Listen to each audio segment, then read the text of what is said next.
कन्हैया जी, राहुल गांधी जी ने भारत जोड़ो यात्रा शुरू की, कन्याकुमारी से शुरू होकर आज आप जम्मू कश्मीर पहुंच चुके हैं। कैसे देखते हैं भारत जोड़ो यात्रा को, और जो आप नफरत के बाजार में मोहब्बत की दुकान खोलने आए थे, क्या खोल गए? देखिए, हम कहते हैं कि एक कहावत कही जाती है ना, बरे बराई ना करे, बरे न बोले बोल, रहीमन हीरा कब कहे, लाख टका मुँह मोल। तो हम तो खुद यात्री हैं। भारत जोड़ो यात्रा भारतीय राष्ट्रीय कांग्रेस कर रही है, तो भारतीय राष्ट्रीय कांग्रेस के जो है एक साधारण सदस्य हैं, और यह सौभाग्य है हमारे लिए कि जो हमारे नेता हैं, कांग्रेस पार्टी के जो सबसे मजबूत नेता हैं, जो कहते हैं कि कांग्रेस पार्टी की जो वैचारिक धुरी है, उस धुरी का नाम श्री राहुल गांधी है, तो हम उनके साथ चल रहे हैं, ये हमारा सौभाग्य है। तो इस यात्रा के बारे में हम लोग क्या कहेंगे, आप स्वयं जो है आप देख लीजिए कि जितने तरह का झूठ इस यात्रा को लेकर के बोला गया, वो सारे झूठ जो हैं वो जम्मू कश्मीर आते आते ध्वस्त हो चुके हैं। बस यात्रा देखी, रथ यात्रा देखी, राहुल जी लेकर आए हैं पैदल यात्रा। घुटने में दर्द होने के बाद भी राहुल गांधी चल रहे हैं, कैसे हो पाया मुमकिन?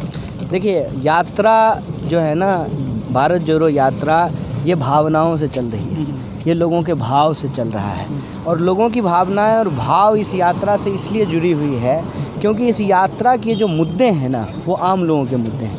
मुझे बताइए, ऐसा कौन सा ऐसा लोग होगा, बेईमान और चोर को छोड़ दीजिए, जो भ्रष्टाचारी हैं, जो बेईमानी करते हैं, जो गलत काम करते हैं, उनको छोड़ दीजिए।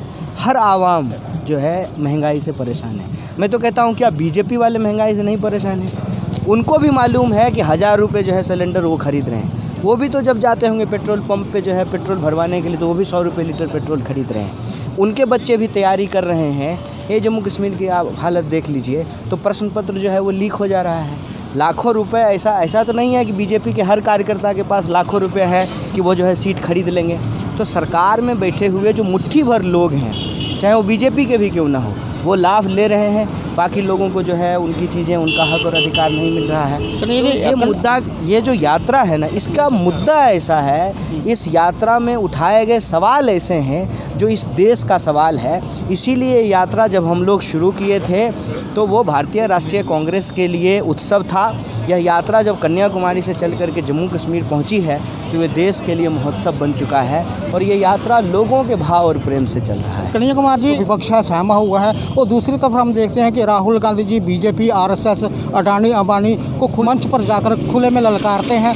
क्या है इस पीछे का राज? देखिए, सांच को कोई आँच नहीं होती। आप अगर सच के साथ होते हैं तो आपको हिम्मत भी होती है, और आप जो है हिम्मत से फिर जब लोगों के मुद्दे उठाते हैं तो आपको जन समर्थन भी मिलता है, प्यार भी मिलता है। कन्हैया जी, भारत जोड़ो यात्रा और हाथ से हाथ मिलाओ अभियान, क्या ये दोनों अभियान कांग्रेस की खोई हुई असमियत को पाने का बनेगा मूल मंत्र? एक तो मैं ये नहीं मानता हूँ कि कांग्रेस ने अपनी जो है हैसियत खो दी है, मैं ऐसा नहीं मानता हूँ। कांग्रेस अगर अपनी हैसियत खो दी होती तो आप मुझे बताइए कि एक राहुल गांधी जी को काउंटर करने के लिए इनको 5-5, 6-6, 10-10 मिनिस्टर लगाने पड़ते हैं, तो मैं ये मानता ही नहीं हूँ। दूसरी बात कि भारत जोड़ो यात्रा और हाथ से हाथ जोड़ो अभियान, ये दो अलग अलग चीज़ें हैं।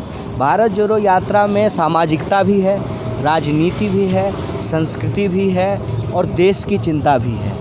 हाथ से हाथ जोड़ो अभियान वो भारतीय राष्ट्रीय कांग्रेस का जो है एक राजनीतिक, एक पॉलिटिकल अभियान है। इसीलिए आप देखेंगे कि जो भारत जोड़ो यात्रा का लोगो है उसमें कहीं भी कांग्रेस पार्टी का चिन्ह नहीं है, लेकिन हाथ से हाथ जोड़ो अभियान जो है वो कांग्रेस पार्टी का जो चुनाव चिन्ह है, जो पंजे का निशान है, वो उसको में रखा गया। कन्हैया जी, एक आखिरी सवाल, और भी पत्रकार आपसे बात करना चाहते हैं। इस समय आप जम्मू कश्मीर में मौजूद हैं, पहले देश, उसके बाद राज्य, और अब यूटी। कैसे देखते हैं जम्मू कश्मीर के इस पतन को? देखिए, ये आप भारत के किसी भी हिस्से में जाएंगे तो आप बीजेपी का एक ट्रिक देखेंगे। वो ट्रिक है अंग्रेज़ों वाली ट्रिक। वो ट्रिक क्या है? फूट डालो, राज करो, इंसान को आपस में लड़ाओ, और इंसान जब आपस में लड़ते रहें तो देश की संपत्ति अपने दोस्तों के खजाने में पहुंचाओ। ये ट्रिक हमको समझना। बहुत बहुत धन्यवाद सर। कन्हैया कुमार जी थे, शायद ही कोई हिंदुस्तान में शख्स होगा जो कन्हैया कुमार को नहीं जानता होगा। छात्रों के चहेते हैं, और काफ़ी सारे सवाल हमने इनके आगे रखे, और इन्होंने अपने अंदाज में बड़े ही बेबाकी से हर एक सवाल का जवाब दिया।